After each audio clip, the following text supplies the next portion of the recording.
My name is Awadhesh Kushwaha from framing coaching classes. मैं आपको आज ज्योग्राफी के बारे में बात करना चाहता हूँ। ज्योग्राफी सब दो शब्दों से मिलकर के बना हुआ है, जियो और ग्राफी। जियो का अध्ययन है भूगोल शास्त्र और ग्राफी का अध्ययन है। ग्राफी का मतलब होता है अध्ययन करना, अर्थात पृथ्वी के बारे में अध्ययन करना। इसको कहते हैं ज्योग्राफी। ज्योग्राफी शब्द को सबसे पहले दिया था हिकेटियस ने, लेकिन इसका विस्तृत रूप से जो वर्णन किया वो किया था इरोटोस्थनीज ने, अतः ज्योग्राफी का पिता इरोटोस्थनीज को कहा जाता है। ज्योग्राफी पढ़ने के फर्स्ट टॉपिक के रूप में हम आज बात करेंगे अक्षांश और देशांत रेखाओं, लेटीट्यूड और लॉन्गिट्यूड के बारे में। आज हम देखें लेटीट्यूड और लॉन्गिट्यूड। फर्स्ट रेखा आती है लेटीट्यूड, अक्षांश रेखाएं। अक्षांश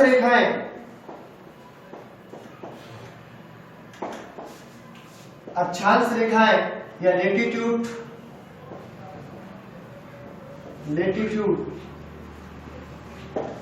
अब क्वेश्चन आपका ये आता है कि अक्षांश रेखाएं ग्लोब पर क्यों खींची जाती है। फर्स्ट, अक्षांश रेखाएं किसी भी स्थान को दर्शाने के लिए ग्लोब पर खींची जाती है। अक्षांश रेखाएं जैसे सपोज दैट अपन को इंदौर शहर की पोजीशन ज्ञात करनी है कि कहां पे, यदि आप यूएनओ स्तर पे बात करना चाहते हैं तो आप ये नहीं बताएंगे कि यूएनओ मतलब आपका इंदौर शहर भोपाल शहर से 200 किलोमीटर के डिस्टेंस में है। आपको अक्षांश और देशांतर की लोकेशन पे ही बात करनी पड़ेगी, ठीक है ना।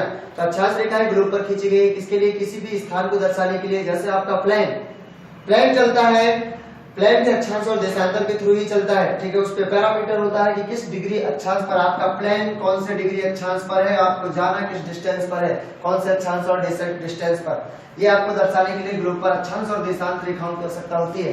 तो ग्लोब पर अक्षांश रेखाओं के बारे में बात करें तो अक्षांश रेखाएं ग्लोब पर खींची जाती है। लेटीट्यूड लेटी हुई, ठीक है ना। ग्लोब पर खींची जाती है अक्षांश रेखाएं, आड़ी खींची गई है, लेटी हुई ऐसे खींची है पूरे ग्लोब पर, इसमें पूर्ण वृत्त बनाती हुई। ये 0 डिग्री भूमध्य रेखा, इक्वेटर लाइन। अब आपको क्वेश्चन इसमें 5 तरीके से पूछ सकता है अक्षांश रेखाओं के बारे में। आपको फर्स्ट इसमें क्वेश्चन पूछता है कि अक्षांश रेखाएं क्यों खींची गई है, तो आप इसमें बताएंगे कि किसी भी स्थान का निर्धारण करने के लिए ग्लोब पर खींची जाती है अक्षांश रेखाएं, स्थान निर्धारण के लिए। दूसरे टाइप से आपसे क्वेश्चन पूछेगा कि 2 अक्षांश रेखाओं के बीच की दूरी को क्या बोलते हैं, तो 2 अक्षांश रेखाओं के बीच की दूरी को बोलते हैं जॉन, और इसका डिस्टेंस होता है 111.13 किलोमीटर।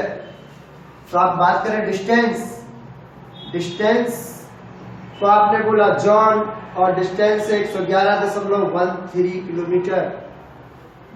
तीसरे टाइप से इंपॉर्टेंट क्वेश्चन है, अधिकांश पूछता है कि इसमें से यहाँ पर 0 डिग्री इक्वेटर लाइन भूमध्य रेखा है, इक्वेटर लाइन। इसमें क्वेश्चन आता है यदि आप 0 डिग्री भूमध्य रेखा से उत्तरी ध्रुव नॉर्थ पोल या साउथ पोल की ओर जाए, दक्षिण ध्रुव की ओर जाए, तो ये जो 2 डिस्टेंस है, 2 रेखाओं के बीच का डिस्टेंस, ये कैसा रहेगा, समान रहेगा, परिवर्तित रहेगा, बढ़ेगा कि घटेगा, ठीक है ना। तो चूंकि ये रेखाएं क्या बनाती हैं, कंप्लीट सर्कल, पूर्ण वृत्त बनाती है, इसलिए इसका डिस्टेंस है जो इक्वल रहता है 111.13 किलोमीटर पोल तक, ध्रुवों तक, ठीक है ना। ये नॉर्थ पोल है और ये साउथ पोल। तो क्वेश्चन आपका ये है 0 डिग्री भूमध्य रेखा से यदि उत्तरी ध्रुव या दक्षिणी ध्रुव की ओर जाए तो 2 अक्षांश रेखाओं के बीच की दूरी अपरिवर्तित रहेगी, एक समान, नो चेंज। तो 0 डिग्री भूमध्य रेखा इक्वेटर लाइन के नॉर्थ पोल या साउथ पोल की ओर जाएंगे तो इसका डिस्टेंस जो होगा वो अपरिवर्तित ही रहेगा। यही वर्ड आपका एग्जाम में अधिकांश पूछा जाता है, नो चेंज या परिवर्तित या समान। इसमें आपको चौथे टाइप से क्वेश्चन पूछ जाता है कि एक कैसा वृत्त बनाती है अक्षांश रेखा, कैसा वृत्त बनाती है, तो अक्षांश रेखा कंप्लीट सर्कल बनाती है, ये आपका कंप्लीट सर्कल। तो अक्षांश रेखा कैसा वृत्त बनाएगी, तो अक्षांश रेखा बनाती है पूर्ण वृत्त बनाती है। और 5वें टाइप से इसमें क्वेश्चन आपसे पूछेगा कि टोटल संख्या कितनी है, तो इसमें 90 संख्या ऊपर और 90 नीचे, और एक है इसमें 0 डिग्री भूमध्य रेखा। तो टोटल इसकी जो संख्या हुई अक्षांश रेखाओं की टोटल संख्या 90 ऊपर, 0 डिग्री भूमध्य रेखा और 90 साउथ पोल में, तो टोटल संख्या होती है इसकी 181। तो अक्षांश रेखाओं की जो कुल संख्या है वो 181 है। इसी तरह अपन देखते हैं देशांतर रेखाओं के बारे में बात करें। देशांतर रेखाएं देशांतर रेखाओं में भी सेम क्वेश्चन इसी तरह से 5 टाइप से पूछेगा आपसे।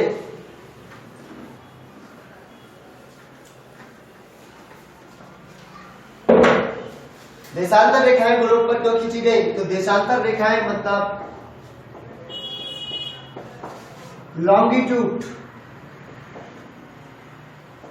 देशांतर रेखाएं खींची जाती है ग्लोब पर टाइम निर्धारण के लिए, टाइम दर्शाती है, किसी भी प्लेस का क्या बताएगी? टाइम बताएगी, ठीक है ना। तो देशांतर रेखा फर्स्ट ग्लोब पर बिल्कुल उसी तरह से ग्लोब पर खींची जाती है। इसमें भी आपके 5 टाइप से क्वेश्चन पूछ सकता है देशांतर रेखाओं में भी। ये 0 डिग्री भूमध्य रेखा, देशांतर रेखाओं में 2 पोल ईस्ट और वेस्ट, पूर्वी गोलार्ध और पश्चिमी गोलार्ध, जबकि अक्षांश रेखा में 2 पोल नॉर्थ और साउथ, ठीक है ना। इसी पूरा आपको 5 टाइप वही क्वेश्चन रहना है इसमें देशांतर रेखाओं में भी। देखिए फर्स्ट की देशांतर रेखा ग्लोब पर क्यों खींची गई है? तो देशांतर रेखा खींची जाती है ग्लोब पर टाइम निर्धारण के लिए, ग्लोब पर खींची गई है टाइम निर्धारण के लिए। दूसरा इसमें आपको पूछेगा 2 देशांतर रेखाओं के बीच की दूरी को क्या बोलते हैं? तो 2 देशांतर रेखाओं के बीच की दूरी को जो है उसको बोलते हैं गौरी, और इसका डिस्टेंस होता है 111.32 किलोमीटर। तो आपका इसका डिस्टेंस तो आपने बोल दिया गौरी, और इसका डिस्टेंस है 111.32 किलोमीटर। तीसरे टाइप से इसमें आपको क्वेश्चन पूछेगा यदि सपोज दैट इसमें 0 डिग्री इक्वेटर लाइन खींच दी जाए तो भूमध्य रेखा इक्वेटर लाइन, वही क्वेश्चन कि 0 डिग्री भूमध्य रेखा, 0 डिग्री भूमध्य रेखा के यदि उत्तरी ध्रुव या दक्षिण ध्रुव नॉर्थ पोल या साउथ पोल की ओर जाए तो 2 देशांतर रेखाओं के बीच की जो डिस्टेंस है वो क्या होगी? एक समान होगी, परिवर्तित होगी, क्या होगी? तो सबसे जो मैक्सिमम डिस्टेंस इसका होता है इक्वेटर लाइन पर भी होता है 111.32 किलोमीटर। यदि इसके नॉर्थ पोल और साउथ पोल की ओर जाएंगे तो इसका डिस्टेंस धीरे धीरे कम होता जाएगा। तो देशांतर रेखा 0 डिग्री नॉर्थ पोल और साउथ पोल की ओर यदि लेटीट्यूड लॉन्गिट्यूड रेखा की ओर जाए तो इसका जो डिस्टेंस होगा वो घटेगा, कम होगा। चौथे टाइप से इसमें क्वेश्चन पूछेगा आपको कि कैसा व्रत बनाते हैं? तो अक्षांश रेखा में बनाते हैं अर्धव्रत, कंप्लीट सर्कल ना बना करके अर्धव्रत, ऐसे पूर्ण व्रत नहीं बनाते हैं। एक रेखा ये है, ये कंप्लीट, और ये अपन ने दूसरी रेखा खींची तो 1 नंबर हो जाएगी, और ये 0 डिग्री के इस साइड भी 1 नंबर। फिर ये जो रेखा खींची हुई है इस तरह से, और दूसरी ये, तो ये इधर हो जाएगी 2 नंबर, तो इधर भी होगी 2। इस तरह से 100 इधर 180 और इधर भी 180 रेखा है 29 में। क्योंकि ये कैसे व्रत बनाती है? अर्धव्रत, 90 रेखा थी उसमें ऊपर और 90 नीचे, क्योंकि वो बनाती थी कंप्लीट सर्कल, पूर्ण व्रत। ये अर्धव्रत बनाने के कारण अपन ने 90 9 दूरी 18 180 इस साइड और 180 इस साइड, ठीक है ना। तो आपकी कैसा क्या बनाएंगी? ये अर्धव्रत बनाती है। चौथे टाइप से क्वेश्चन की देशांतर रेखा कैसा व्रत बनाती है? तो देशांतर रेखा अर्धव्रत, हाफ सर्कल बनाती है। 5वां क्वेश्चन है इसमें टोटल संख्या कितनी होती है? तो इसमें 180 डिग्री ईस्ट और 180 डिग्री वेस्ट, 180 रेखाएं 0 डिग्री, 180 इधर और 180 इधर, तो टोटल संख्या इसकी हो गई 361, लेकिन संख्या 360 ही होती है, ठीक है ना।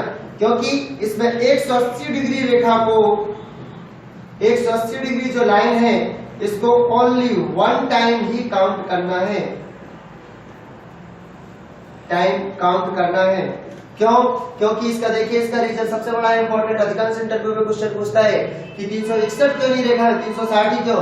तो इसका रीजन है ये पृथ्वी क्या है? गोल है, इसका पूर्वी ध्रुव पश्चिमी ध्रुव से जुड़ा हुआ है, इसलिए पृथ्वी पर 180 डिग्री रेखा एक बार ही खींची गई है, ठीक है ना। इसमें एक दूसरे टाइप से आप क्वेश्चन पूछ सकता है, ये आंसर आप दे सकते हैं इसमें कि जो रूस का अलास्का प्रांत है, इधर की बात करें, ये जैसे वर्ल्ड की बात करें, थोड़ा सा देखिए इधर वर्ल्ड में बात करते हैं, उत्तरी अमेरिका, दक्षिणी अमेरिका 0 डिग्री,